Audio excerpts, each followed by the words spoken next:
Hello mes perles, j'espère que vous allez bien. Alors pour celles qui ne me connaissent pas encore, moi c'est Débo alias Corps et âme. Je suis coach au féminin et je vous accompagne dans votre bien-être au quotidien.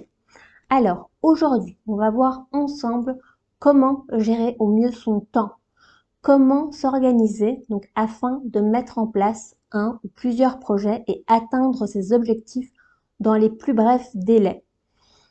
Parce que oui, c'est vraiment génial d'avoir des idées, de la créativité, mais ce n'est pas toujours évident de les concrétiser. Et on fait souvent preuve de procrastination sous prétexte que nous n'avons pas le temps. Pas le temps pour se lancer dans ce projet qui nous tient tellement à cœur, mais beaucoup trop de temps pour des futilités et des banalités. Donc aujourd'hui, on va voir comment s'organiser en 3 étapes et enfin arriver à être la plus productive possible. Donc je vous invite vivement à prendre des notes parce que les conseils que je vais vous donner aujourd'hui sont vraiment des conseils précieux et qui vous aideront vraiment dans la réalisation de tous vos projets.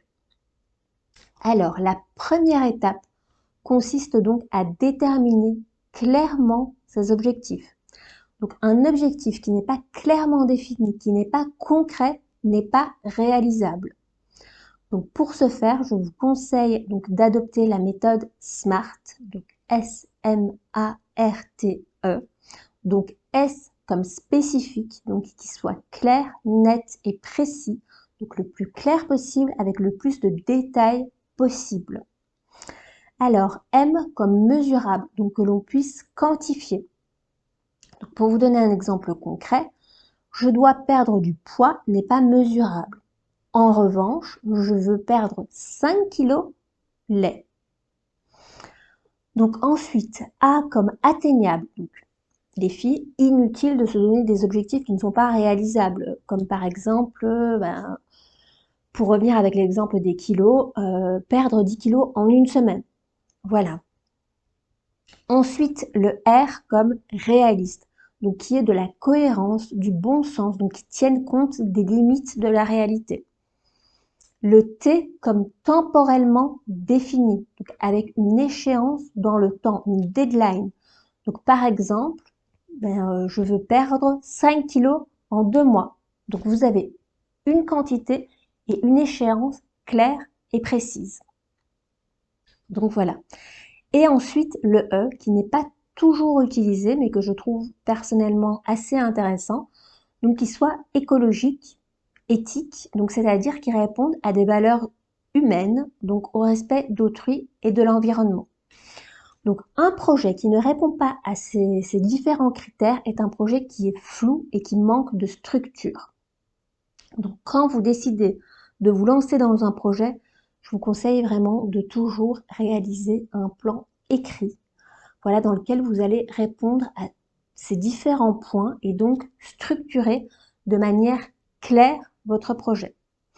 Et déjà, rien qu'en faisant ça, ça va vraiment vous changer la vie, ça va vous apporter une certaine clarté qui est vraiment nécessaire pour démarrer votre projet.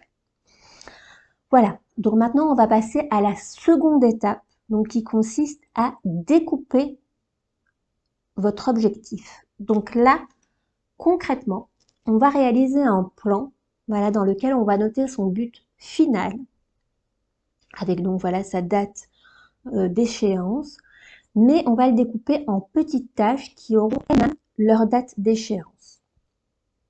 Donc par exemple, si notre objectif, donc encore une fois pour parler des kilos en trop, donc est de perdre 15 kilos pour le 31 décembre 2022, il va falloir découper cet objectif d'abord par mois, ensuite par semaine et puis par jour. Donc voilà, aujourd'hui, nous sommes le 5 janvier 2022, donc je vais établir mon plan d'action de perte de poids, donc dans lequel je vais noter mes objectifs mensuels, puis hebdomadaires, et puis en ce qui concerne voilà, les objectifs journaliers, je peux les élaborer par semaine, voire même par jour.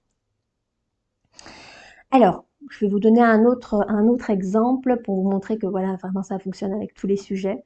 Donc, si mon objectif est de me lancer à mon compte dans la vente de bougies, Je vais donc d'abord déterminer mon projet, comme nous l'avons vu avec la méthode SMART. Donc, par exemple, voilà, je souhaite me lancer à mon compte pour le 1er juillet 2022 dans la vente en ligne de bougies bio et issues du commerce équitable à base d'huile essentielle et de parfums naturels. Donc là, voilà, il s'agit d'un objectif clair, net et précis. On sait quoi, comment, quand et pourquoi. Et on a, voilà, tous les détails nécessaires également. Donc maintenant, je vais devoir découper cet objectif par mois. Donc encore une fois, nous sommes le 5 janvier 2022. Quels sont les objectifs que je dois mettre en place ce mois-ci en tenant compte du temps qu'il m'est imparti pour cette charge de travail? Donc, si par exemple, je travaille en tant que salarié pendant 20 heures par semaine, que j'ai un enfant à charge, je vais devoir en tenir compte et m'accorder du temps donc qui soit réaliste. Donc voilà, en admettant que j'ai par exemple 30 heures par mois à me consacrer à mon projet, je vais me demander qu'est-ce que je vais pouvoir faire en 30 heures. Donc je vais commencer par planifier mon mois de janvier. Alors, on va donner comme par exemple, comme exemple de tâche, celle de contacter les différents fournisseurs, de travailler sur le design et le packaging de mes bougies, lister les différentes senteurs que je souhaiterais proposer, etc., etc. Ensuite, février, création du site internet, etc. Mars, avril, etc. Et ensuite, on va découper les tâches mensuelles en tâches hebdomadaires. Donc, par exemple, semaine 1, voilà, recherche des différents fournisseurs à contacter. Semaine 2, voilà, etc., etc. Et comme je vous l'ai dit, donc en ce qui concerne les tâches quotidiennes, voilà, on peut les prévoir à la semaine, mais moi, personnellement, je conseillerais plutôt chaque soir avant de démarrer une nouvelle journée, donc selon l'avancée, en fait, de votre projet. Donc, cette méthode est très efficace et va vraiment vous permettre de décortiquer votre travail. Parce que c'est vrai que quand il s'agit d'un gros objectif, on a souvent tendance à ne pas savoir par où commencer. Donc, voilà pour ce qui est donc de la deuxième étape. Donc ensuite, on va passer à la troisième étape, donc qui est l'organisation quotidienne. Donc là, on va voir comment s'organiser quotidiennement dans ces tâches. Donc, il va falloir commencer par être très rigoureuse, avoir beaucoup de discipline, d'autodiscipline. À ce niveau-là, il n'y a pas de secret. C'est vrai qu'on me demande parfois comment être motivé. Écoutez, je vous répondrai tout simplement qu'il faut déjà faire quelque chose qui nous plaise pour commencer. Et puis ensuite, juste y aller en fait. Voilà, sans se poser mille et une questions. On y va, on se lance.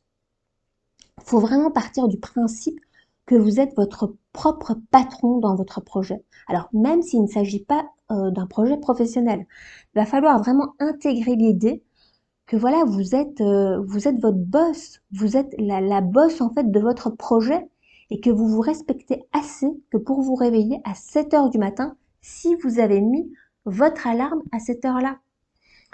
Enfin bref, ce sera peut-être voilà l'objet d'une autre vidéo. Donc, en ce qui concerne donc l'organisation quotidienne, je vous conseille vraiment de vous munir de différents carnets. Donc déjà un agenda dans lequel vous allez noter voilà les tâches importantes, les rendez-vous. Un autre carnet dans lequel voilà vous aurez vos plans généraux, mensuels et hebdomadaires, et un autre carnet ou en tout cas voilà un intercalaire avec vos to-do list du jour. Donc je vous conseille voilà comme je vous disais de faire la veille. Voilà afin d'être vraiment tout de suite opérationnel en vous levant, de savoir en fait où vous allez, ce que vous allez faire, voilà, sans vous perdre. Donc, si je peux me permettre de vous donner un petit conseil supplémentaire, ne vous imposez pas trop de tâches. Vous serez frustré en fait si vous n'arrivez pas à les atteindre. Réfléchissez vraiment au temps que ça peut prendre et laissez-vous toujours une petite marge. Voilà, on dit qu'en moyenne, voilà, il faut accomplir 3 tâches par jour. Je suis pas entièrement d'accord avec ça parce que tout dépend de vos tâches et du temps que ça prend et du temps que vous avez. Mais l'essentiel, voilà, c'est de faire ce que vous pouvez. tout simplement. Moi, il m'arrive, voilà, de faire 2 tâches dans la journée, comme d'en faire 10. Ça dépend du temps que j'ai, ça dépend aussi, du temps que prennent mes tâches. Donc voilà pour la 3e étape. Donc j'espère vraiment que cette vidéo vous a plu et puis surtout qu'elle vous sera utile. J'espère que, vous avez pris des notes et puis si pas, n'hésitez pas à revisionner cette vidéo à chaque fois que vous voulez vous lancer dans un nouveau projet. Donc voilà, en tout cas, je vous fais de gros bisous et surtout, prenez soin de vous.